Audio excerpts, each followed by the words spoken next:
Day 3 bets for Saturday. There's only 19 games across League 1 and League 2 with the international weekend. So obviously it's a tall order to try and get 3 big prices up, but there are 3 games where the price has really caught my eye. Big priced underdogs, all away teams. And we'll start in League 1 because there's 2 that kind of feed into the same theory. I think there's been a big overreaction to Oxford's 6-0 win at Lincoln a couple of weeks ago, and then they followed it up with a 4-0 win over West Ham, a weakened West Ham side in the Carabao Cup. I think sometimes the occasional result like that is so standout, it just filters into the market, and all sorts of biases come into play. And I just think the market tends to go a little bit overboard. I think that's been the case with Oxford. I don't think there's any doubt that Oxford are one of the best teams in League 1 between both penalty boxes. In terms of the process, the way they play the game, they like to get the ball out wide, very expansive, crosses into the box. Opposition managers speak very well of them, find it difficult to deal with. But ultimately, I do think for the most part, and Lincoln won't agree with this, but I do think the bark can be worse than the bite. I do think that they're not as dangerous in terms of cutting edge at the top end of the pitch, and this can generally said of Carl Robertson teams anyway. At his previous clubs, I think a lot of the excellence that they produce on the pitch happens in the middle of the pitch and in the build-up play. But when it gets into that final third, I've never really known a Carl Robertson team to be renowned for its ruthless streak or its cutting edge. It might happen from time to time and they look sensational like they did at Lincoln, but for the most part I think they're very well respected by everybody and the way that they play. But for me, I think Doncaster 13-5, Doncaster are probably the most underrated team in League 1 right now, I'd go as far to say. In the last few matches they've dominated against very, very good teams at this level, and they were beaten 2-1 by Portsmouth, a bit of a smash and grab raid last weekend. Dominated the XG in that. They dominated the XG in the home game against Rotherham, and they've also played, who else have they played towards the top of the table? They beat Peterborough 2-0. Basically, the last 8 matches they've got the best XG ratio in the division. In fact, in the last 8 matches, this is first versus second in the best, in terms of XG ratio. And Doncaster have kind of gone under the radar because they've not necessarily got the results, but defensively they're very, very good. They're an unders team, projecting very low XG totals in their matches. In terms of XG, defensive XG in open play, they are by some distance the best team in the division on the evidence today, and it's great credit to Darren Moore really, because he only came in, pre-season had already started. He's not had a lot of time to prepare this team and set it up this season. He didn't even get his assistant in until about 10 days before the start of the season. So you would think it's building on some good habits from last season. A core of players still there.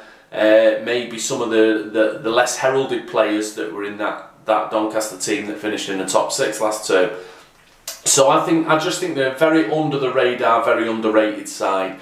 I see these as 2 teams that are just outside the top 6 in terms of the standards that they're setting so far, but I've certainly got the potential to trouble that top 6 and aspire to be involved in that playoff mix come the end of the season as it stands at the moment. But I see them very similar, and I think 13-5 about the away win in this game is a decent price. I think Doncaster are probably due some luck on the recent efforts and points they've dropped in games that they shouldn't have done. So that's my first leg. Continuing the theme of the Oxford win at Lincoln, I also fancy Lincoln this weekend away at Peterborough.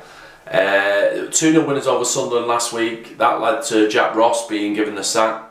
First win for Michael Appleton.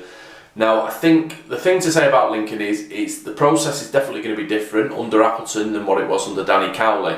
I think Danny Cowley, we're talking the difference between extroverted thinking and introverted thinking here. Extroverted thinking is very hands-on, works to a plan, has all about key performance indicators and a set of metrics that have to be followed, and it's not as fluid. And whereas with Appleton, I think he takes more of a step back approach, a bit more hands off, waits for things to go wrong and point his team, in the direction of what they're doing wrong. But generally, in parts, he knows how to set up a team with a specific game plan on a specific day. I think Lincoln in that respect have got the capacity to surprise now, because everybody's got such a fixed mindset of what type of team they are and the way that they're going to set up, that now they've got this capacity to surprise, because, you know, Appleton's capable of throwing a few curveballs in the meantime while he's getting things the way he wants them from week to week. And in that regard, I think they could be quite an inconsistent team between now and the end of the season. Under the Cowleys, I considered them to be, you know, solid top 6 proposition. Right now, I think they're probably more mid-table, but they're still well capable of bloodying a few noses at the level in their first season since promotion. And I think, as a rule, I don't think you could go too far wrong from backing them as underdogs and opposing them when they're clear favourites, because I think that's I can see them developing a consistency while Appleton tries to get his ideas across. I think when the onus is on Lincoln to take the game to the opposition, I think in that sense it's going to take them time to take on board Appleton's ideas and how they differ from Cowley's ideas. However, when the onus is on the opposition and Lincoln can set themselves up to frustrate and to just kind of bide the time and wait for opportunities, I think that's probably more inclined to suit them this season. Because you've got to remember, this is a team, there's a lot of good habits in defensively, out of possession, how hard they work. There's a lot of good habits there already from that you know, they should be grateful to the Cowleys for. But Appleton as well can also tweak it with an element of surprise tactically and ask them to do something just a little bit different that's not necessarily expected, and they can get results that way in games where they're not necessarily expected to. So I think 100 to 30 about Lincoln is a good bet, because I'm not entirely convinced about Peterborough. They've started the season well enough. The last 8 matches, that, you know, they're in that ballpark of top 6 potential automatic promotion contenders, 60% XG ratio. But you look at the teams they've played lately, and you look at the goals that they've been leaking, and I'm not entirely convinced. They've played, for me, the 3 worst teams in the division: Southend, Wimbledon, and Tranmere. By some distance, you know, if you're looking at XG, if you're going by XG ratio rather than just results, and you know, those are the 3 worst teams in the division. They're all in that last 8 game sample for Peterborough. In the last 4 matches, they've conceded 2 at home. You know, since they beat Rochdale 6-0 was obviously the landmark result. Another one of the weakest teams in the division. And since then, they've conceded 2 goals at home to Wimbledon, you know, in a 3-2 win. Conceded 2 at Doncaster in a 2-0 defeat. Also conceded 2 against Tranmere away from home, where they surrendered a lead late on. And they were surrendered a lead late on last weekend against Wycombe for a 3-3 draw, and Wycombe were down to 10 men when they got a penalty in stoppage time to bag a point. Now, these are needless goals they're conceding, and Darren Ferguson's well aware of it, and I think that potentially in his attempts to eradicate these minor errors, we might see them being a little bit less gung-ho going forward and a little bit more conscious of, you know, how they are without the ball and the shape that they're keeping and things like that, and just the concentration element might just take a little bit out of their attacking play. Either way, geographically, you know, there's plenty at stake in this game. I think it's going to be quite an intense match in terms of, you know, the desire on both sides to please their own supporters.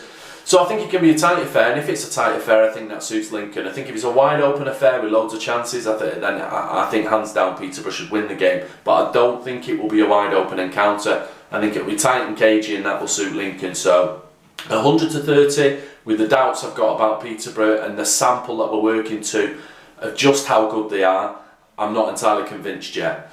So that just leaves us with the final bet is in League 2, and I'm going to back Leaders Forest Green to win away at Exeter, which I'm quite astonished by the price really. They're 4-1 to win the game. Now I should say before I even go any further with this is that pre-season I was, you know, big fan of Exeter, really behind Exeter to go well this season under Matt Taylor. Big fan of Matt Taylor, and I think that they're the real deal in terms of the promotion race.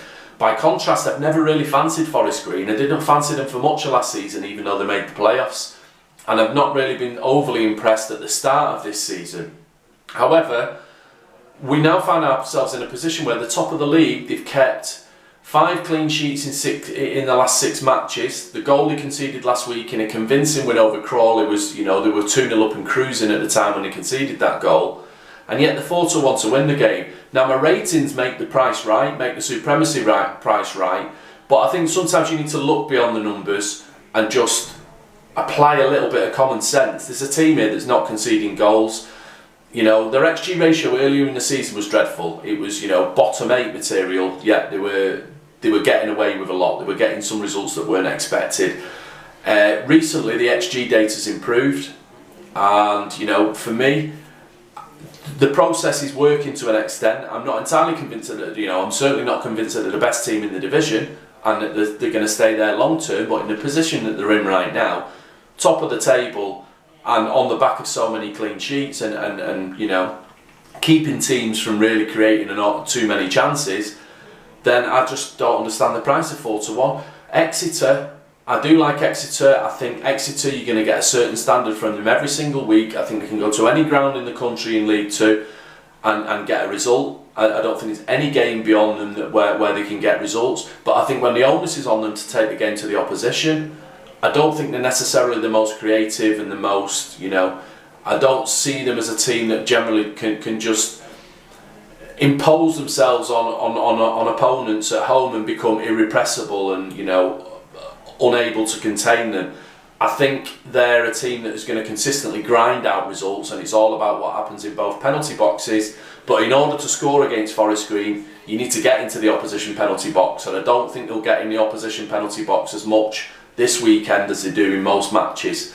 So, you know, I'm just taken aback by the price, really, given the context that you can get 4-1, and these are some of the surprises that you get in this analytics era. But for me, I think you just have to take the context of the game and take a step back from the numbers, and that's what I'm prepared to do this weekend with a team that generally I've never really fancied against a team that most often I do. I just think there's no pressure on Forest Green. They go as the leaders, but yeah, there's no real pressure on them.